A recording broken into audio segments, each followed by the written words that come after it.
어떤 나라든 그 성장 뒤에는요, 눈에 보이지 않는 거대한 엔진이 숨어 있습니다.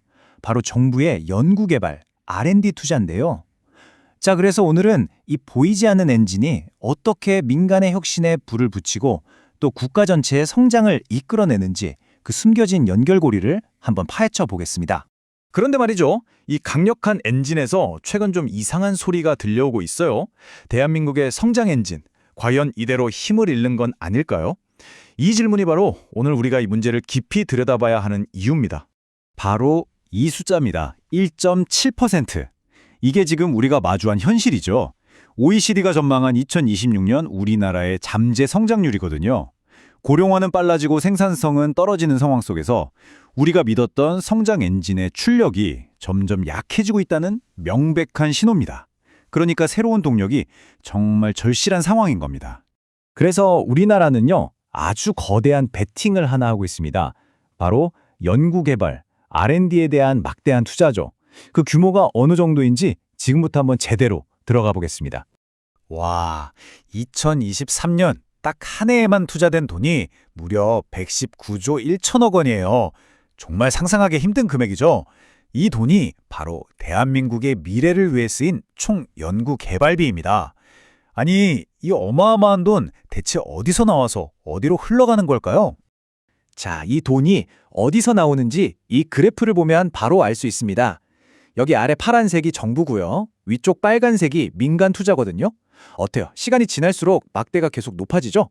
정부와 민간 모두 꾸준히 투자를 늘려왔는데 특히 민간 부문이 90조 원을 넘어서면서 전체 성장을 압도적으로 이끌고 있는 모습입니다. 그렇다면 이 막대한 돈은 대체 어떤 종류의 연구에 쓰이고 있을까요? 이 그래프를 한번 보세요. 맨 위에 가장 덩치가 큰 회생 영역 있죠? 이게 바로 개발 연구예요. 그러니까 제품 상용화 직전 단계라고 보시면 됩니다. 반면에 맨 아래 파란색 영역, 기초 연구는 비중이 상대적으로 작죠? 한마디로 전체 투자의 약 65%가 당장 시장에 내놓을 수 있는 기술 개발에 집중되고 있다는 뜻입니다. 자, 여기서 이제 오늘의 핵심 질문이 나옵니다.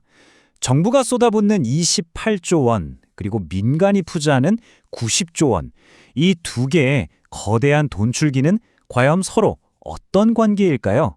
지금부터 그 보이지 않는 연결고리를 추적해 보겠습니다. 이 관계를 설명하는 핵심 개념이 바로 파급 효과, 영어로는 스필오버 효과라고 하는데요. 아주 쉽게 말하면 정부 R&D로 만들어진 지식이나 기술이 뭐랄까 이렇게 민간으로 스르르 흘러넘쳐서요. 기업들이 그걸 디딤돌 삼아서 또 다른 혁신을 만들어내는 걸 말합니다. 근데 여기서 항상 논쟁이 생겨요. 정부 투자가 오히려 민간의 투자를 방해하는 경쟁 관계일까?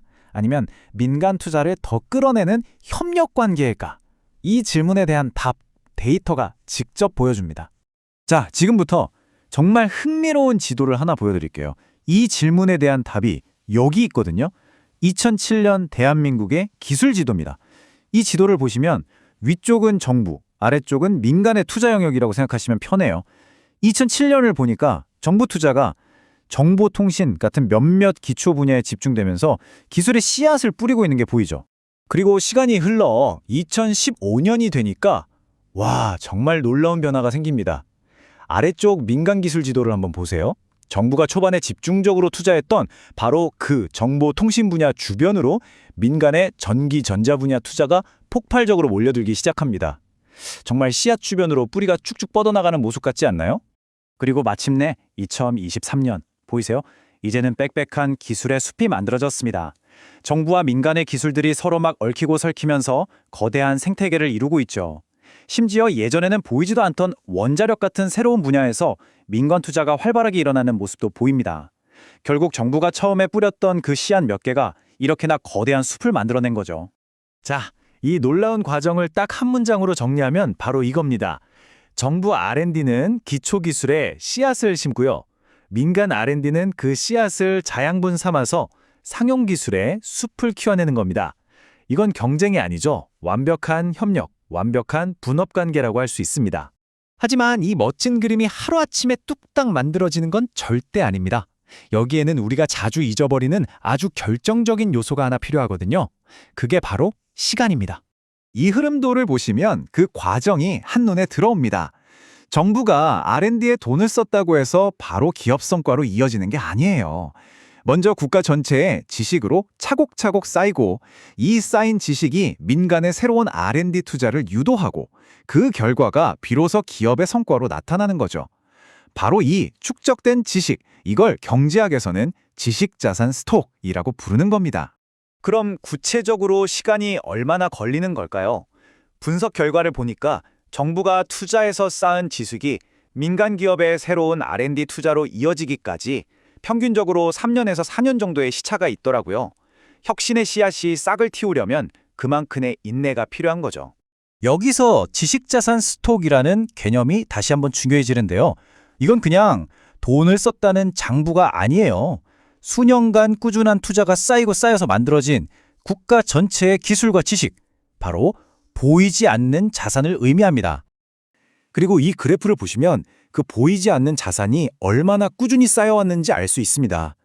정부의 지식자산 스톡은 매년 착실하게 늘어서 2023년에는 그 가치가 무려 166조 원이 넘을 것으로 추정돼요. 이것이야말로 미래 혁신을 위한 가장 든든한 기반이 되는 겁니다.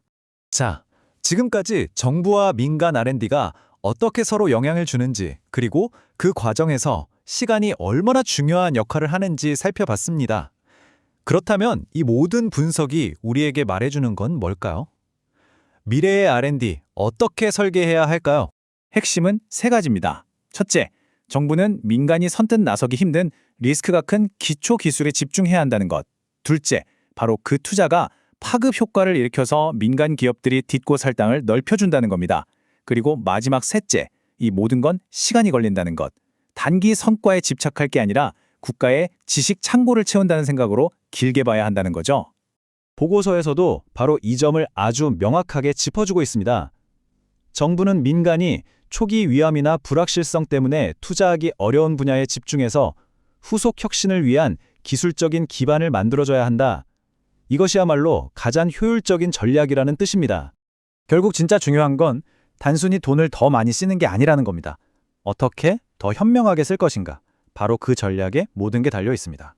오늘 우리는 정부 R&D라는 보이지 않는 엔진의 작동 원리를 들여다봤습니다. 이제 질문은 우리 모두에게 던져졌습니다. 대한민국의 미래를 이끌어갈 차세대 거대 산업의 씨앗을 우리는 지금 어디에 심어야 할까요?